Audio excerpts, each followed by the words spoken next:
뉴 업무에서 활용 가능한 실전 근로기준법 1차 시 근로기준법의 기본 원리.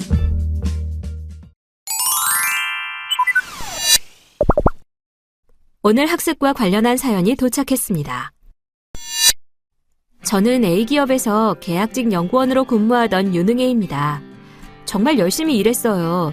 그래서 연구원으로 능력도 어느 정도 인정받았죠. 그래서겠죠? 계약이 끝날 때가 되니 B기업에서 스카우트 제의가 들어오더라고요. 조건이요? 당연히 더 좋죠. 뭐 그렇다고 제가 A기업의 엄청난 기술을 알고 있어서 엄청난 조건을 받고 가는 건 절대 아니에요. 연봉이 조금 올라간 정도죠. 그 외에 또 있냐고요? 뭐 그렇게 사적인 것을 자세히 알고 싶어 하세요? 하긴 그게 문제인데 말씀을 안 드릴 수가 없네요. 그러니까 전에 근무하던 A기업은 퇴직금 방식이 단수제였거든요. 그런데 이번에 입사할 B기업은 1.5배 누진제로 제가 조건을 제시했어요. 계약이 끝날 때 보니까 남는 건 퇴직금밖에 없더라고요.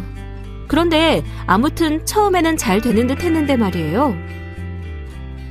전에 말씀드린 대로 연봉과 퇴직금을 1.5배 누진제로 계약을 했으면 하는데요. 그게 말입니다. 유능해 씨, 좀 힘들겠네요. 네?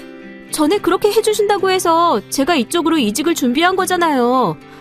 지금 와서 그러시면 어떻게 해요? 아니, 안 해드리려고 하는 게 아니라 우리 기업 단체 협약과 취업 규칙에 전 직원의 퇴직금은 법정 퇴직금 제도에 의한다라고 되어 있어서 말이죠. 그래도 어떻게 해주셔야 하는 거 아닌가요? 그게 현행 노동조합 및 노동관계조정법 제33조에서 근로조건 기타 근로자의 대우에 관한 기준을 위반하는 취업 규칙 또는 근로계약의 부분은 무효로 한다고 되어 있고, 근로기준법 제97조에서도 취업규칙에서 정한 기준에 미달하는 근로조건을 정한 근로계약은 그 부분에 관하여는 무효로 한다고 되어 있어서 유능해 씨와 누진제 계약을 맺는 것이 단체 협약이나 취업규칙에 저촉되는 부분이 있어서 힘들어요. 이해해줘야겠어요. 정말 안 된다는 말씀이신가요? 유리한 조건 우선의 원칙을 적용하면 어떻게 되지 않을까요? 그게 쉽지가 않을 것 같아요. 다음에 더 좋은 조건으로 계약을 하고 이번에는 그냥 계약하시죠.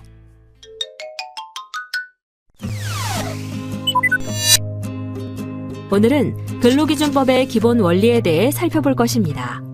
학습을 마치면 여러분은 노동법의 법원에 대해 설명할 수 있고 근로기준법의 기본 원리에 대해 설명할 수 있습니다. 또한 근로기준법의 일반적 적용 제외사항과 부분적 적용 제외사항을 구분하여 설명할 수 있습니다. 본격적으로 학습을 시작해 볼까요? 학습에 앞서 여러분이 알고 있는 내용을 확인해 볼까요? 문제를 읽고 O 또는 X를 선택해 보세요.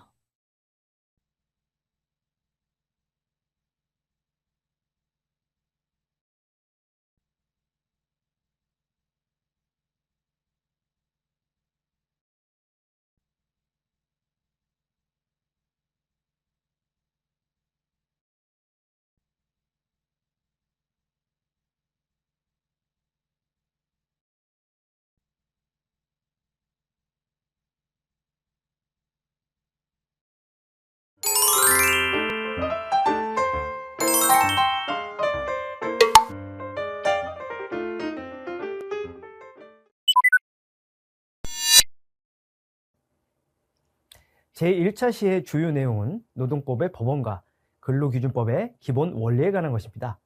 이번 차시는 노동법의 체계를 이해하는 것은 물론 앞으로 배울 노동법의 주요 내용을 이해하기 위한 기본적인 내용을 담고 있습니다. 근로조건을 규율하는 주요 규범으로는 법령, 근로계약, 취업규칙, 단체 협약 등이 있습니다. 이러한 것들을 노동법의 법원이라고 하며 이들은 사업장 내 근로조건에 관한 통일 규범으로 작용하게 됩니다. 노동법 법원의 의의와 종류, 이들 법원 간의 적용의 원칙을 정확히 이해하는 것은 법과 계약이 공존하는 근로관계의 합법적 권리를 위해 중요합니다. 다음으로 근로조건을 보장하기 위한 근로기준법의 기본 원리들이 있습니다. 최저임금의 보장이라든지 균등대우, 강제 근로의 금지, 폭행의 금지 등은 근로기준법의 가장 기초적이며 핵심적인 보장 규정입니다.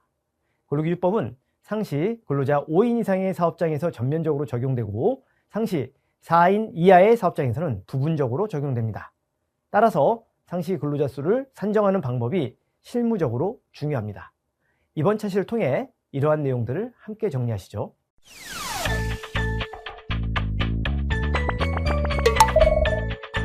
노동법의 법원.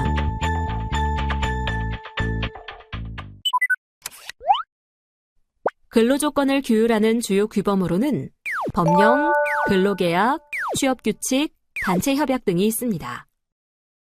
취업규칙은 통상 근로계약과 결합하여 사업장 내 근로조건에 관한 통일규범으로 작용하고, 단체협약은 조합원에 대해서만 그 효력이 미치는 것이 원칙이나 효력 확장에 의해 비조합원에게도 효력이 확장될 수도 있습니다.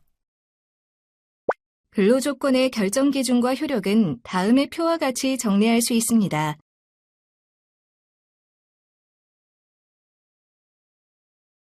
주요 규범의 효력면으로 볼 때에는 법령, 단체협약, 취업규칙, 근로계약의 순입니다.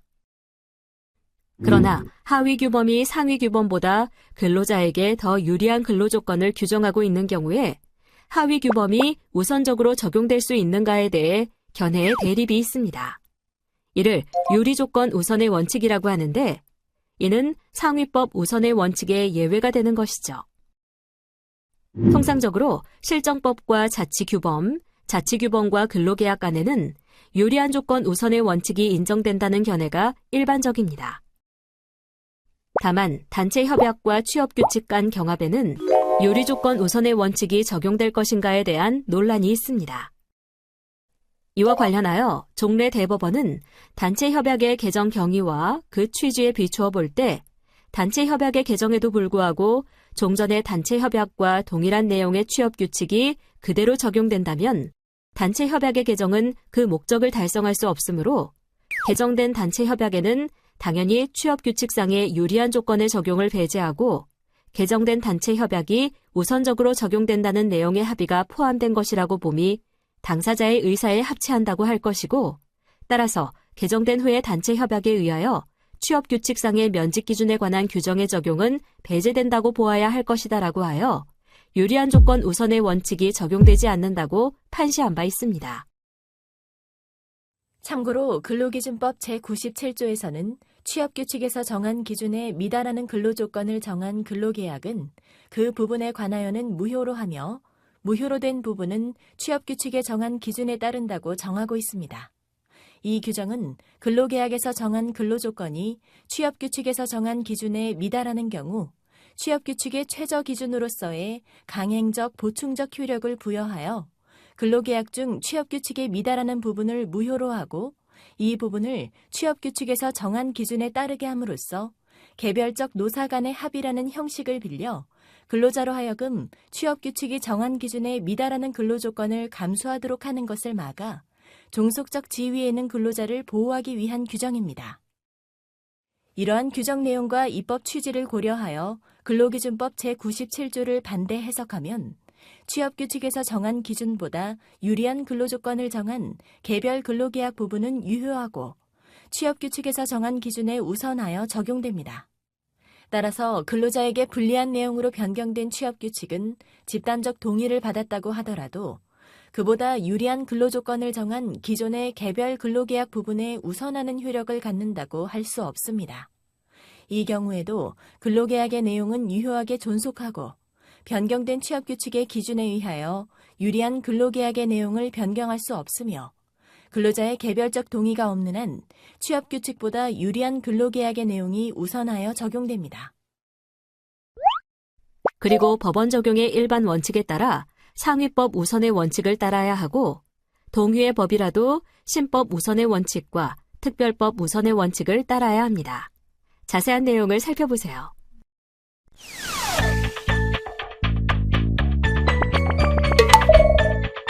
근로기준법의 기본 원리. 근로기준법의 기본 원리는 총 6가지로 구성됩니다.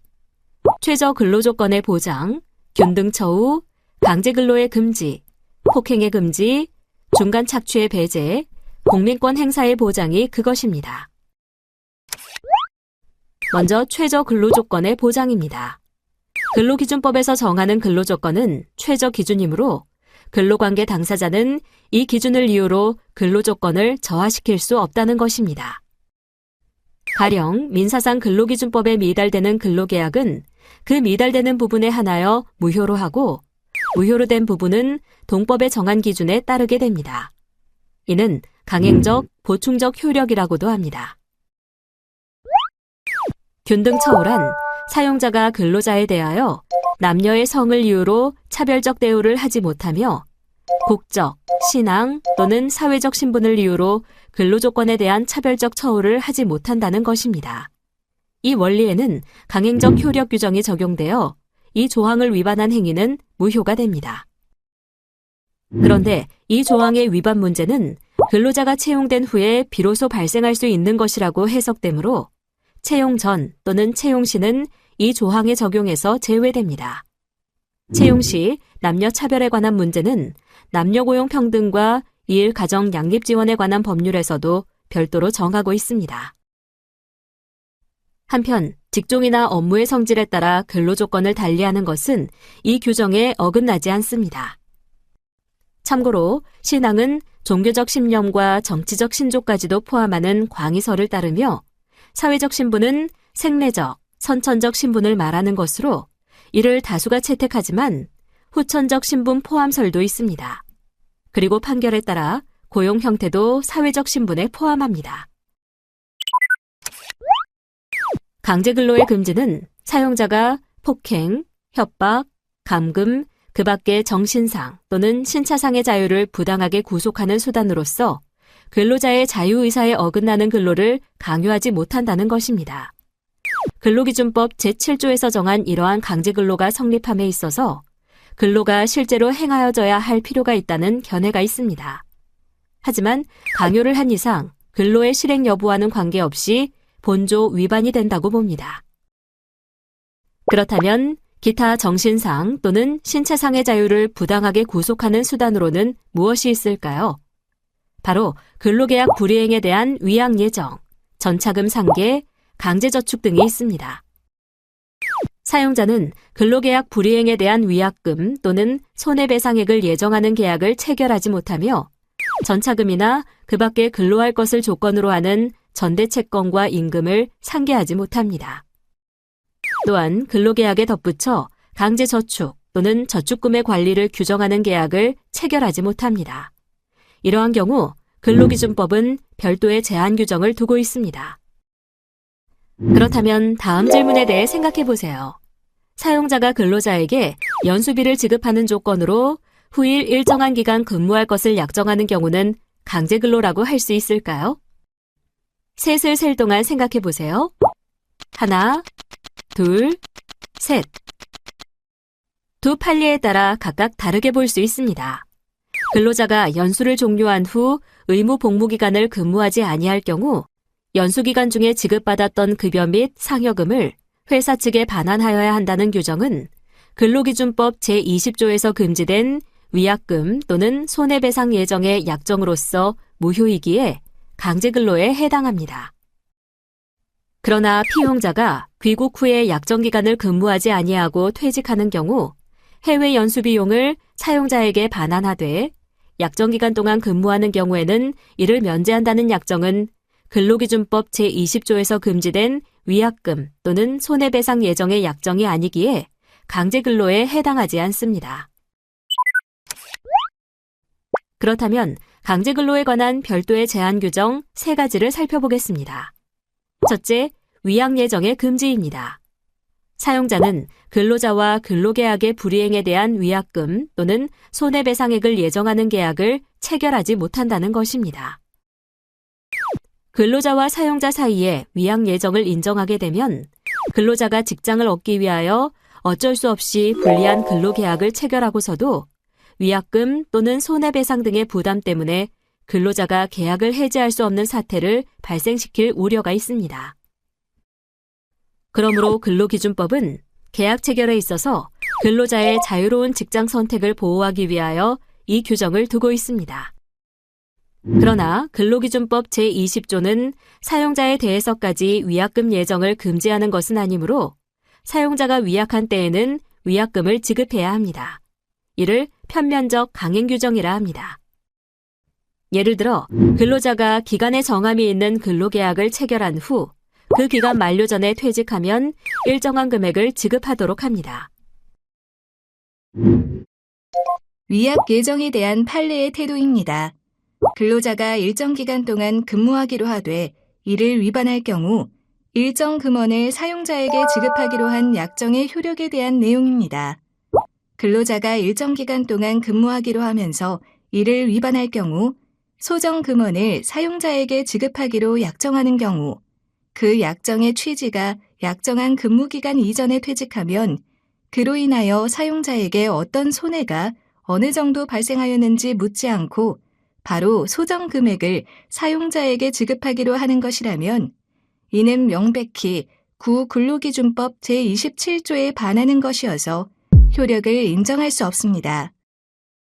또 그 약정이 미리 정한 근무기간 이전에 퇴직하였다는 이유로 마땅히 근로자에게 지급되어야 할 임금을 반환하기로 하는 취지일 때도 결과적으로 위 조항의 입법 목적에 반하는 것이어서 역시 그 효력을 인정할 수 없습니다. 다만 그 약정이 사용자가 근로자의 교육훈련 또는 연수를 위한 비용을 우선 지출하고 근로자는 실제 지출된 비용의 전부 또는 일부를 상환하는 의무를 부담하기로 하되 장차 일정 기간 동안 근무하는 경우에는 그 상환 의무를 면제해 주기로 하는 취지인 경우에는 그러한 약정의 필요성이 인정됩니다.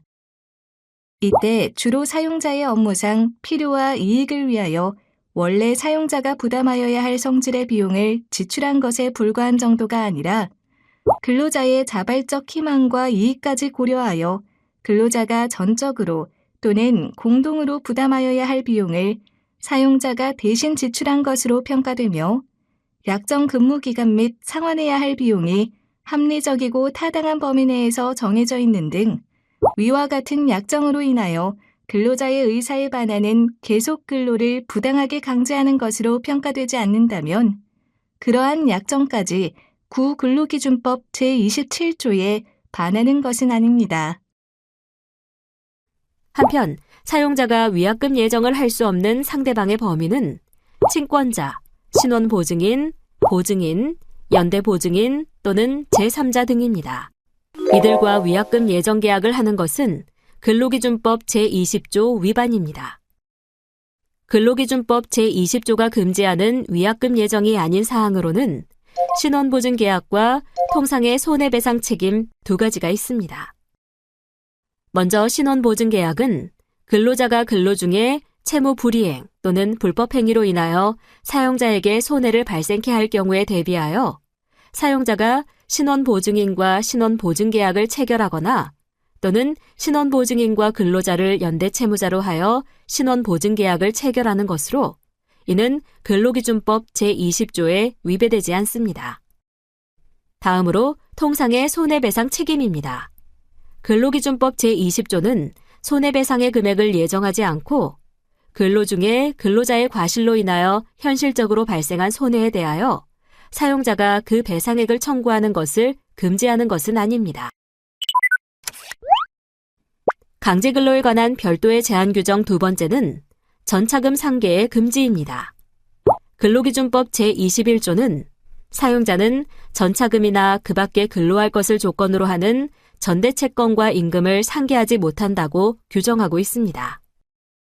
여기서 전차금이란 근로자가 취업한 후에 임금에서 변제할 것을 예정하여 근로계약 체결 시에 사용자가 근로자 또는 친권자에게 대부하는 금전을 말합니다. 전차금 상계의 금지는 이러한 금전대차를 이유로 한 근로자의 신분적 구속의 폐단을 방지하고 있는 규정입니다. 근로기준법 제21조가 규정하고 있는 금지 대상은 전차금 등의 대여 자체가 아니라 전차금이나 기타 근로할 것을 조건으로 하는 전대채권과 임금과의 상계이므로 근로계약 체결 후에 대여하는 대금을 임금에 의하여 순차적으로 상계하는 것은 동조 위반이라고 할 수 없습니다. 그리고 임금의 가불과 같이 임금의 일부를 임금 지불기일 전에 지급하고 임금에서 그 상당액을 상계하는 것은 임금 가불이 임금의 일부를 지급한 데 지나지 않으므로 동조 위반이 아닙니다. 또한 임금과는 별개의 반대 채권이라 하더라도 근로기준법 제21조의 취지로 보아 그 채권과 임금과의 상계가 강제노동의 위험이 없는 한 허용된다고 해석합니다. 예를 들어 근로자의 자녀를 위한 학자 대여금이나 주택 구입을 위한 대금이 이에 해당합니다. 동조 위반의 효과로 동조를 위반한 상계는 무효이며 이에 위반한 사용자에게는 벌칙이 적용됩니다. 세 번째는 강제저금의 금지입니다. 사용자가 근로자로 하여금 그의 임금의 일정액을 사업장 또는 사용자가 지시하는 은행에 강제로 저금케 하고 그 반환을 어렵게 하는 경우 근로자를 사업장에 구속시키는 결과를 가져옵니다. 그러므로 근로기준법은 사용자로 하여금 근로계약에 부수하여 강제저축 또는 저축금의 관리를 규정하는 계약을 체결하지 못하도록 하고 있습니다. 자세히 살펴보겠습니다. 먼저 근로계약에 부수하여 근로자와 강제저축의 계약을 체결하는 경우는 사용자 자신이 저축의 명의자로 되는 경우는 물론 은행이나 우체국과 같은 제3자와의 저축계약을 강요하는 경우도 포함됩니다. 저축금의 관리를 규정하는 계약을 체결하는 경우는 사용자가 임금을 은행 등에 예치시키고 그 증서를 보관한다든가 예금 인출을 금지, 제한하는 경우를 말합니다. 이른바 사내예금도 당연히 동조 위반에 해당하겠죠. 또한 제22조는 임의저축에 대한 규제를 포함합니다. 근로자가 그의 자유의사에 의하여 저금을 하고 그 관리를 사용자에게 위탁하는 경우에는 준수해야 할 사항이 있습니다. 저축의 종류, 기간 및 금융기간을 근로자가 결정하고 근로자 본인의 이름으로 저축하며 근로자가 저축증서 등 관련 자료의 열람 또는 반환을 요구할 때에는 즉시 이에 따라야 한다는 것입니다. 다음으로 폭행의 금지입니다. 사용자는 사고의 발생이나 그 밖의 어떠한 이유로도 근로자에게 폭행을 하지 못한다고 근로기준법 제8조에 명시되어 있습니다. 제7조 강제근로의 금지에서도 폭행이라는 단어가 포함되어 있습니다. 그렇다면 근로기준법 제7조와 어떤 관계를 갖고 있는 것일까요? 제7조에서는 폭행으로 인하여 근로자의 자유의사에 반하는 강제근로가 행하여지는 것을 금지하려는 목적이며 제8조에서는 폭행, 구타 행위 자체를 금지하려는 목적으로 쓰였습니다. 중간 착취의 배제는 누구든지 법률에 따르지 아니하고는 영리로 다른 사람의 취업에 개입하거나 중간인으로서 이익을 취득하지 못한다는 것입니다. 내용을 하나씩 나누어 살펴볼까요? 누구든지는 사업주 등 사용자, 공무원, 상인, 단체를 말합니다. 법률에 의하지 아니하고의 의미는 다시 말하면 법률에 근거하여는 영리로 타인의 취업에 개입하거나 중간인으로서 이익을 취득할 수 있다는 것입니다. 이는 직업안정법과 파견근로자 보호 등에 관한 법률에 근거합니다. 영리로 타인의 취업에 개입하거나 라는 것 또한 법에 의해서는 가능하다는 말이 되며, 즉 업으로 불가하다는 것은 아닙니다. 예를 들면 직업 소개나 위탁 모집을 포함한 근로자 모집이 이에 해당합니다. 근로자 공급 계약에 의하여 종업원을 타인의 사업장에 보내고 그 지휘 감독 아래 사용하게 하는 근로자 공급의 형태도 포함됩니다. 또한 영리라는 것이 구체적으로 의미하는 바를 살펴보면 다양한 견해가 있습니다. 일회적인 것은 제도적 악폐를 조성하지 않는다는 점에서 제외된다는 견해. 단 1회의 행위도 반복, 계속의 의사가 있으면 영리로 한 것으로 보는 견해. 영리의 목적을 가진 이상 단 1회의 개입도 법 위반이 되고 반복, 계속의 의사는 필요하지 않다는 견해가 있습니다. 중간인으로서 이익 취득은 중개인, 모집인, 감독, 작업반장, 노무주임 등이 사용자와 근로자 사이에서 작업 배치 등 기타 어떤 이유나 명목으로든 사용자, 근로자 또는 제3자로부터 이익을 얻는 것을 말하며 이것이 불가하다는 것입니다. 여기에서의 이익은 소개료, 중개료, 구전, 수당, 보수 등 그 명칭을 묻지 않으며 또 유형이든 무형이든 모든 이익을 포함합니다. 마지막으로 공민권 행사의 보장입니다. 사용자는 근로자가 근로시간 중에 선거권, 그 밖에 공민권의 행사 또는 공외직무를 집행하기 위하여 필요한 시간을 청구하면 거부하지 못합니다. 다만 그 권리나 공외직무를 집행함에 지장이 없는 한 청구한 시간을 변경할 수 있습니다. 공민권 행사 보장의 취지는 근로자의 공민권, 즉 선거권, 피선거권, 국민투표의 행사 또는 공외직무를 위하여 근로시간 중에 직장을 일시적으로 떠날 수 있도록 보장하려는 것입니다. 근로자가 선거에 나가거나 투표를 할 수 있게 하는 것이죠. 그렇다면 공민권 행사 여부의 판단은 어떻게 이루어질까요? 근로자의 피선거권 행사로서 입후보 등록이나 선거운동, 공직선거법상의 선거 당선에 관한 소송의 경우에는 공민권 행사를 인정합니다. 그러나 다른 후보자를 위한 선거운동이나 사법상의 소권을 행사할 경우에는 공민권 행사를 인정하지 않습니다. 공의 직무집행에 인정을 받는 경우와 받지 않는 경우도 살펴볼 수 있습니다. 대표적으로 국회의원, 지방의회의원, 노동위원회 위원 등이 회의에 참석하는 행위나 예비군법과 민방위 기본법에 따른 동원, 훈련, 교육의 경우 공의 직무집행으로 인정하나 조합 자체의 이익을 위한 노동조합 활동이나 정치 활동인 정당 활동은 공의 직무집행으로 인정하지 않습니다. 그렇다면 다음 질문에 대해 생각해 보세요. 공민권 행사와 공의 직무 집행 시 그 시간에 대한 임금을 사용자는 지급해야 할까요? 셋을 셀 동안 생각해 보세요. 하나, 둘, 셋. 근로기준법 제10조에서는 공민권 행사와 공의 직무 집행에 필요한 시간을 보장할 뿐 그 시간의 임금에 관해서는 아무런 정함이 없습니다. 따라서 단체 협약, 취업규칙, 관행 또는 근로계약에서 정하는 바에 따라 정하여지고 사용자가 공민권 행사 등을 위한 시간을 유급으로 처리할 법적 의무는 없는 것이죠. 다만 관련 법령에 비추어 선거인 명부의 열람 및 투표, 예비군 및 민방위 대원의 동원, 훈련, 교육은 유급으로 처리하여야 한다고 해석합니다. 참고로 시간의 변경은 날의 변경도 포함합니다.